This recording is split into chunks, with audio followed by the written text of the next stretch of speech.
বিরিয়ানি রান্না করার জন্য মাংস কেটে নিচ্ছি। মাংস কেটে নেওয়ার পরে সুন্দর করে রান্না করে খেয়ে নিব। হ্যালো এভরিওয়ান, আসসালামু আলাইকুম। Welcome to my daily blog. আজকের ব্লগে থাকবে আমি কিভাবে আজকে বিরিয়ানি রান্না করলাম ঘরোয়াভাবে সুন্দর করে। তোমরা ওটাই দেখবে, তোমাদের সাথে ওইটাই শেয়ার করব। আজকে চলো বিরিয়ানি রান্না করা যাক।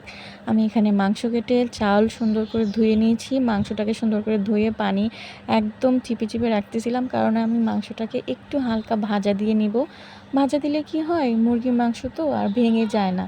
আর যদি তুমি ভাজা না দাও তাহলে একটু ভাঙা ভাঙা থাকবে, একটু মানে চালের সাথে একদম কেমন একটা ভাঙা ভাঙা ভাব হয়ে যাবে।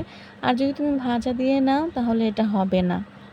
তারপর দেখো এখানে আমি সুন্দর করে এগুলাকে মিক্স করে, মানে এখানে আমি দিয়েছি লবণ, একটু মরিচের গুঁড়া, তারপরে একটা ম্যাগি মশলার গুঁড়া, যাতে করে এটা খেতে অনেক মজা হয়। আর যেহেতু আমার ছোট মেয়ে আমার ওই আয়াত খাবে, এই জন্য আরও এখানে আমি আলুটা সিদ্ধ করে নিচ্ছিলাম। আলুটা সিদ্ধ করে তারপর ভেজে তারপর লাস্টে আর কি বিরিয়ানির সাথে আমি অ্যাড করব। তারপর ওগুলা চুলায় বসিয়ে দিয়ে চলে আসলাম পেঁয়াজ কাটতে। কি একটা ভাগ্য দেখো, কালকে রাত্রে বৃষ্টির সময় এটা রান্না করলাম, আর যখন রান্নাটা শুরু করব তখনই কারেন্টটা চলে যায়। কারেন্টটা চলে গেল, তারপর তোমাদের ভাই আমাকে হেল্প করছে। এখানে আমি আলুটা সিদ্ধ করে ভেজে নিলাম। তারপরে এখানে আমি গরম মশলাগুলো একটু গুঁড়া করে নিব, তার জন্য আগে একটু টেলে নেই।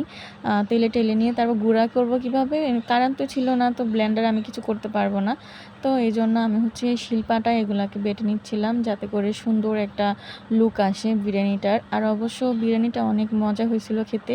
লাস্টে তোমরা বিরিয়ানির রিভিউ দেখতে পাবে, তোমাদের ভাইয়া কত সুন্দর করে রিভিউ দিল। তারপর তেলটা গরম হয়ে যাওয়ার পরে আমি এখানে এলাচ দিয়ে দিলাম 3টা।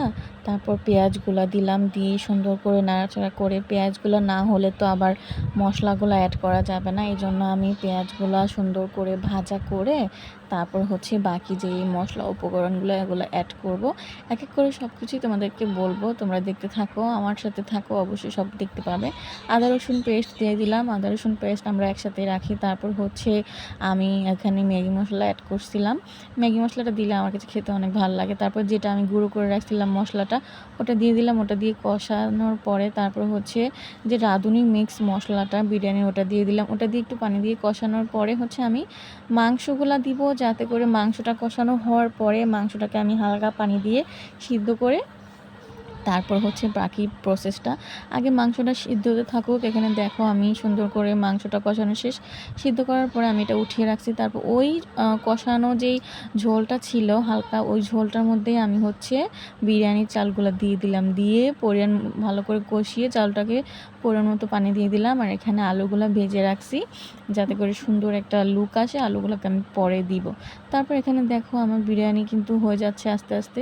বিরিয়ানি হওয়ার আগে আমি ভালো করে এটাকে একদম নাড়াচাড়া করে মাংসটা দিই, তারপর নাড়াচাড়া দিয়ে এটাকে রেখে দিলাম দমে। এখন তোমাদের ভাইয়া কেমন রিভিউ দিল সেটাও তো দেখতে হবে নাকি। রিভিউ